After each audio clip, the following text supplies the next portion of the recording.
agrees with Trump that Department of Education should be abolished.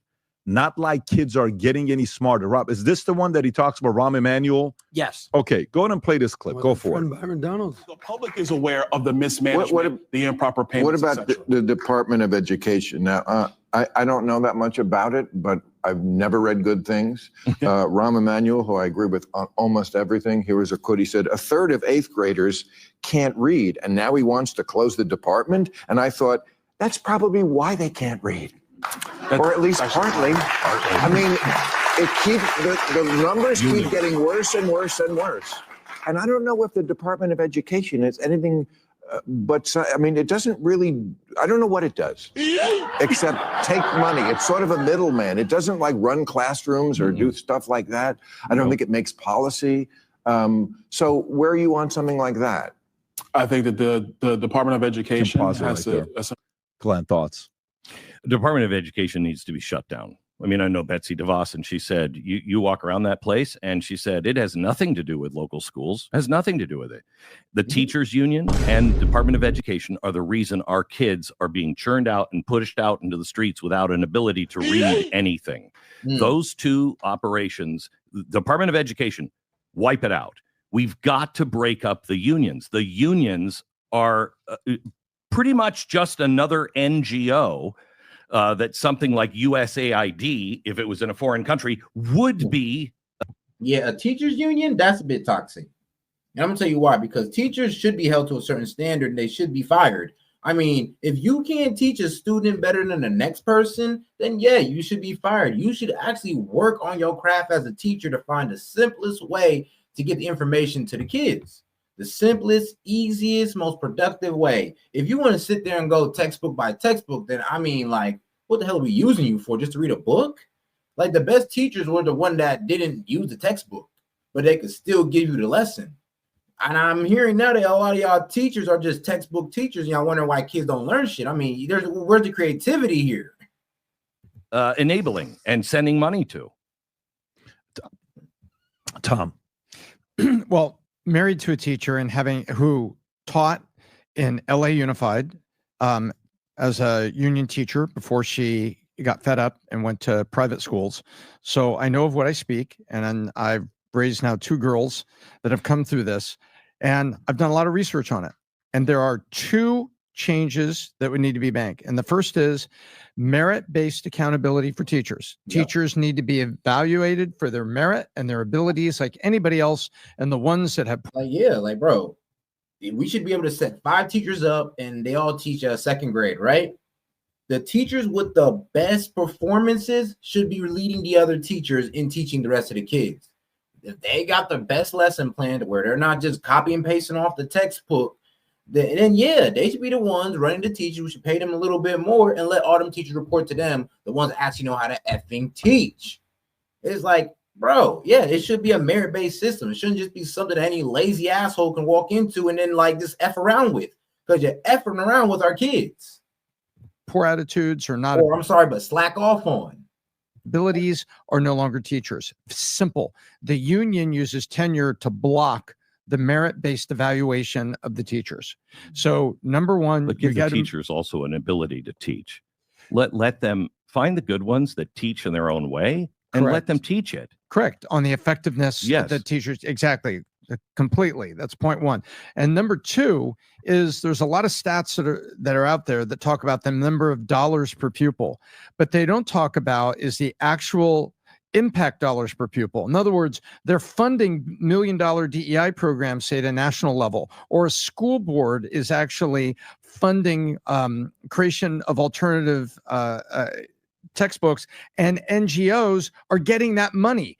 But then when you take, okay, there's 100 students here divided by 100 million. Oh my gosh, that's $1 million per student. That's not what actually gets the student. You have to look at the teacher salary and the actual investment in the school, and you'll find that. And so number one, you got to break the union, or if you keep the union because you can't move it, you got to have merit-based teaching in place, number one. And number two, you then have to go back and not worry about the woke and DEI programs at the school boards and go back to simple, hey, we need to elevate the capabilities of these students as referenced by the national test scores and make the school boards accountable to the macro test scores. If the school boards are accountable to macro test scores and the teachers are accountable to being measured on their merit and effectiveness, those two things will move it forward in America. Yeah, I mean, that's pretty much what I was saying, except, drawn the hell out. Shout out Tom. But that's pretty much what I was saying. Like, yeah, we should be able to line up some teachers, and whatever teacher helped these kids perform the best, they should lead the rest of the teachers. It should be merit-based. And I'm gonna be real with you, like, maybe we do need to start paying these teachers more, because I'm gonna be real with you.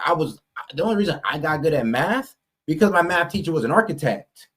Like, bro, I was doing 11th grade geometry into 8th grade because my math teacher was an architect. He had all types of interesting ways to teach me math. It became my favorite subject. I got really good at history and social studies because I had a really interesting social study teacher. It's like, bro, these teachers make or break these kids in certain subjects. I'll be quite honest with you. But you also need a third thing. And people like to talk about it, but there is a third thing out there, which is parental impact and how people parent and the value that people put on ensuring that their kids are at school and how early you give them a cell phone and what you make them do. You don't have to have a lot of money to help them focus and to put guardrails around them of what they do after school hours in terms of just studying and doing basic homework. So there has to be participation from the parents. And if those 3 points were pushed on a national level, all of this improves. And by the way, guess what? I haven't even mentioned Department of Education, because what do? They're just doing programs from up high at the federal level, and you don't need it. You absolutely don't need it. Adam. Yeah, Bill Maher's like, I don't even know what the Department of Education does. I don't think many of us do. They don't. Exactly. No, I think, something that Pat always talks about sense is that common sense will hopefully prevail. Whatever's happening in government right now, if you want to break down the whole Department of Government efficiency, a lot of it is not even necessarily efficiency, it's accountability. They're basically saying, I think it was, they talked about zero-based budgeting and basically going line by line. Like, what are we doing with this money right here? Where's this going? Who's spending? It's going? Guatemala trans surgeries? What? We're doing puppet shows in Iraq? Like, where's all this money going? And I think that people are basically just. And we got a breaking news right now, man, because something just came in, man. It's I guess the FBI is under a criminal investigation for leaking info about upcoming ICE raids. So the FBI are letting. So the FBI, my bad, not the FBA, but the FBI is selling us out. The FBI is selling us out and is protecting immigrants by letting them know about the memo for the ICE raid. Let them know where we're going to pull up, what time, and all. All right, let's get right into it. A memo from ICE was leaked, and that memo revealed details of a planned crackdown on illegals in Los Angeles. DHS Secretary Kristi Noem says she believes the FBI leaked it.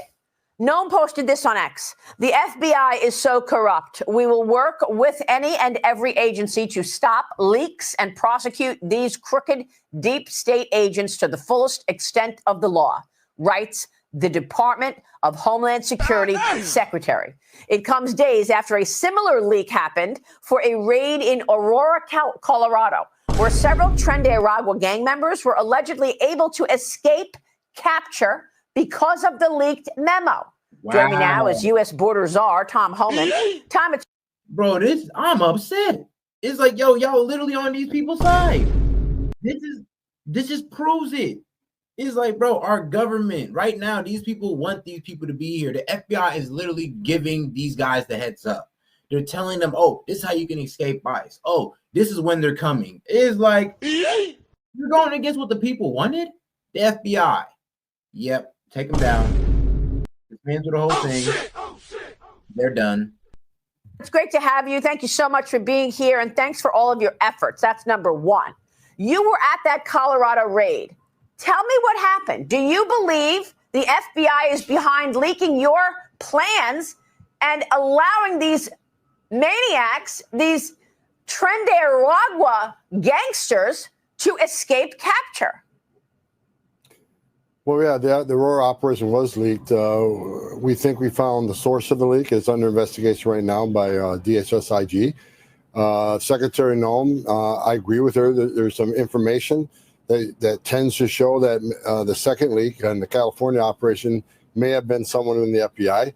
I've talked to the Deputy Attorney General. We talk every day, but this weekend we talked about he has opened up a criminal investigation into that leak. So when we find these people and we have the evidence to support a prosecution, that's exactly what's going to happen.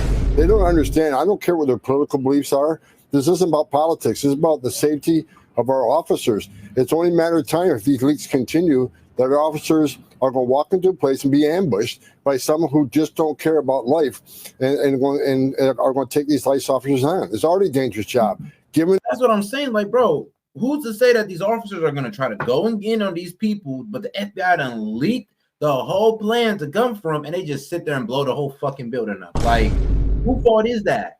It would be the FBI. Oh shit! Oh shit! Oh shit! Be members in our own government. When the bad guys ahead up or coming, is going to just make the job much more dangerous. We're taking it serious. It's under criminal investigation. Those who are responsible will be held criminally responsible, and we'll prosecute them. That's unbelievable. What are you going to do to keep your raids quiet? I mean, you know, now you know somebody on the inside is leaking your plans, and you can't have that. No, and that's why we're going to take serious action, and it's under criminal investigation. I think once that word gets out and we're making it known, we're going to prosecute. We don't care if you carry a badge or gun or not. You will be criminally prosecuted, and we'll lock you up. So, look, we're keeping the plans real tight. You know, I said from day one, we want to be transparent with the American people that we truly are concentrating on public safety threats and national security threats. So we had some media ride-alongs. Bill Malusian did the Aurora. But, you know, we're keeping things close hold now. We're reevaluating, you know, how much media ride-along we want. I'm not pointing the finger at them. We can't show any leaks by the friendly media, but we're looking at everything. But here's what people need to understand. We're going to keep coming. This is not going to slow us down. In sanctuary cities, you want to put roadblocks up? We'll double the manpower in sanctuary cities. We'll double the targeting in sanctuary cities. If we can't get them at their home, we'll get them at the workplace. We're going to increase worksite enforcement tenfold. We are not walking away. I'm weak. Y'all thought y'all was going to discourage this man. This man said, all right, say less. All right, cool. I'll just double down. I'll increase everything. I'll increase the manpower. I'll increase the budget. It don't matter. We will double down on what we got to do now. If this is how far y'all willing to go to stop this, we'll bet. We'll just increase the effort. I mean, ain't no problem. We're coming. We're not going to be stopped. We're going to keep. That man said, I don't care. We got to work in your home, workplace. It don't matter, bro. If you're an illegal, we coming for you. I'm like, woo. My man. President Trump's promise on looking for those who are in the country illegally that are a public safety threat. Nothing will stop us from doing this job. Well, that's terrific to hear because people are afraid of these dangerous gangs. Look, Kristi Noem also sent a letter to Treasury Secretary Scott Bessent, and she's requesting that the IRS provide agents for immigration enforcement. She says they can help with investigating illegal employment and money funding, human trafficking. They can also assist with arresting, detaining, and transporting migrants, Tom. Tell me about this, because I know Joe Biden hired tens of thousands of IRS agents to try to look under every rock and audit all American citizens so that he can get more money raised through tax audits. How are you going to transition those people to become border agents? Well, it's really not that difficult for the IRS special agents who carry a badge and gun. They can certainly help on these operations. It only takes one immigration official with Title VIII authority, immigration authority, to make that arrest. But we can always use more armed officers to watch the perimeter, watch the back door. And certainly the non-officers in IRS, they can do keystrokes. They can sit there and process an illegal alien for us. And that takes a badge and gun out of that processing office and put them on the streets, which increases the manpower in the streets, increases the number of teams on the street. So they can be a force multiplier in many ways. I agree with the secretary. We can use them in law enforcement and investigative capacity to chase the money, right? These criminal cartels count on the money they make. That's how they buy off Mexican officials. That's how they pay off, the corrupt customs officials. So chasing the money, IRS, great work. but they can also help in operations with their law enforcement presence. And those who aren't law enforcement officers, there's many jobs we can put them in where we can take a badge and gun out of a non-enforcement job and put them back on the street. So there'll be a force multiplier. I agree 100%. Let's put them to work. That's great. I mean, it's a. You're like, bro, we'll turn the cops that's walking on the sidewalk into the ICE raids. Okay, we'll double the manpower and make sure we have enough to go after all of you. I mean, we'll speed up the memo. I mean, hey, instead we coming on the 6th, guess what? We pulling up on the 3rd. Like, surprise. And it's gonna sound something like, where it at here? Oh damn, I must have moved it. Oh, here. FBI, open up! A good idea. Look, the last time we spoke, you were in an undisclosed location. And, we knew that it was a very sensitive operation. I mean, this is obviously partly it was leaked. We didn't do it, but you were in an undisclosed location. I didn't say where you were. And I asked you a question. I said, are you going to be able to bust up these networks that have already created huge businesses in America? Because the drug cartels, they charge everybody to get over the border. They put them inside the border, but then they have to keep paying those drug cartels. And they have actually started businesses here in America. I'm talking about drug trafficking business and even worse, human trafficking going on in America. How substantive is that? How persistent is that? And are you busting any of them? Yes, human trafficking investigations are up over 300%, so we're on top of that. Not only human trafficking investigation, but the cartel's presence in our major cities in the country. So it's just not Tren de Agua. Look, I'm not going to be happy to every single member of Tren de Agua out of the country. We're going to eradicate them from the United States, along with the other criminal cartels who are taking a presence in every major city. There used to be the day they just smuggle the guns smuggle the narcotics into the United States.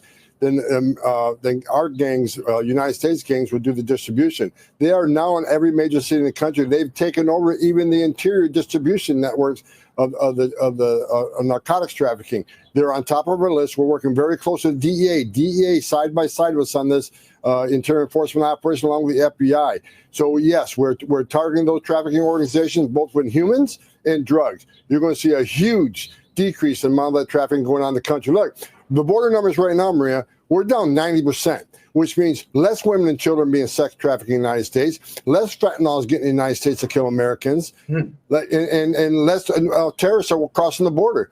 President Trump, what he's done to this border already has significantly hurt the cartels. They're losing billions of dollars a month because of what President Trump has done. We're going to suffocate these. I mean, yeah, they're using billions of dollars. They're losing millions because they make a lot off smuggling and human trafficking through the border.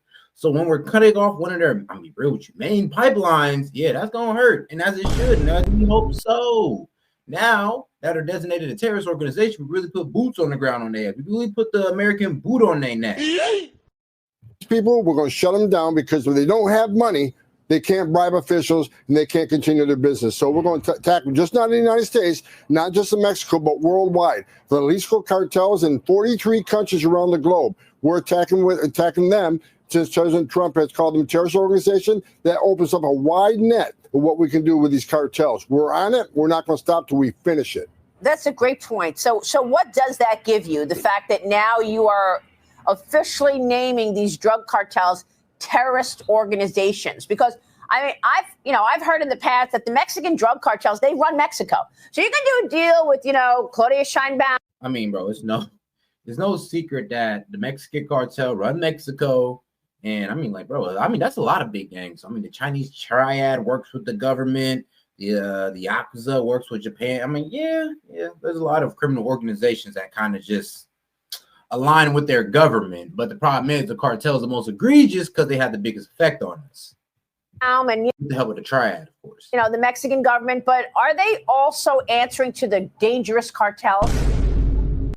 Oh, absolutely. Look, I've done this for over 3 decades. Like even our vetted units, the units that we personally vet in Mexico, the Mexican federal agents, we don't even tell them everything because we don't fully trust many people in Mexico. And look, the cartels have survived for decades in Mexico.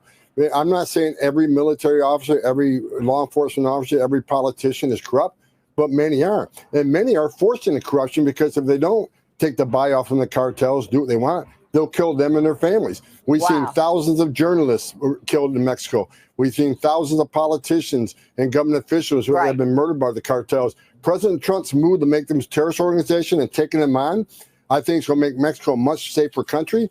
And it'll be a game changer. Can you imagine the country of Mexico with no criminal cartels running that country, running the operations and killing so many people down there? I think Mexico would be blessed to have President Trump take the cartels out of business once and for all. Well, you're absolutely right. So you say that the border crossings are down more than 90%. So then illegals, reportedly, they're turning around and heading back. The officials are saying it's a new trend in Trump's border crackdown. They're not coming. Canadian police also caught more than a dozen illegal migrants trying to cross the border there, the north border, in below freezing temperatures, including 5 children, reportedly wearing, quote unquote, inadequate clothing. This happening as President Trump's tariff threats are pushing Mexico and Canada to ramp up border enforcement. How significant has that been, Tom? What do you want to tell us about the assistance that now you're getting from Mexico and Canada with regard to their troops or however they're helping your efforts at the border? Look, I think President Trump has proven with borders crossing down over 90%, Joe Biden could have done this. But, you know, President Trump came in a matter of 2 weeks, have moved the border numbers down to numbers. The other day, Maria, less than 300. Less than 300. I've done this since 1984. I don't remember the numbers ever being less than 300. No, I agree with you. It's already a great process on the border. Canada, I met with the Canadian officials. They're doing more to secure the border up there. Look, I grew up on the Canadian border. I know that border very well. Canada's now stepping up. Of course, they're putting military in their border now. So President Trump has done great things from Mexico and Canada by the pure power of the presidential office. President Trump's a game changer, and he's proven it every day. Tom, I know that on average it was several thousand at the border every day, but I remember when there were all those people in Eagle Pass under the bridge, and we were talking about a peak of 11,000 people a day coming through the U.S. border. And now you're telling me it's 300 people. We were up to 11,000 a day. 11,000 down to 283. Man, you know, so crazy though. I guess there was an argument in the chat saying that, well, should we just do less deportations since it's costing us so much? I mean, well, where was that question with Biden? Like, hey, Biden, maybe we should just do, let less people in so we don't got to deport them all and it costs the taxpayer money. Oh, no, wait, maybe we shouldn't let them in and fund their lifestyle with taxpayer money. I mean, come on now. Like, and ain't it crazy how they say, oh, it's going to cost $88 billion. And I'm sure it's around there. But guess what? Ain't it kind of crazy how y'all going to complain about fixing the problem when y'all the one who created it? Like, we wouldn't have to spend $88 billion rounding up immigrants if you guys didn't create the problem. Because of President Trump's actions.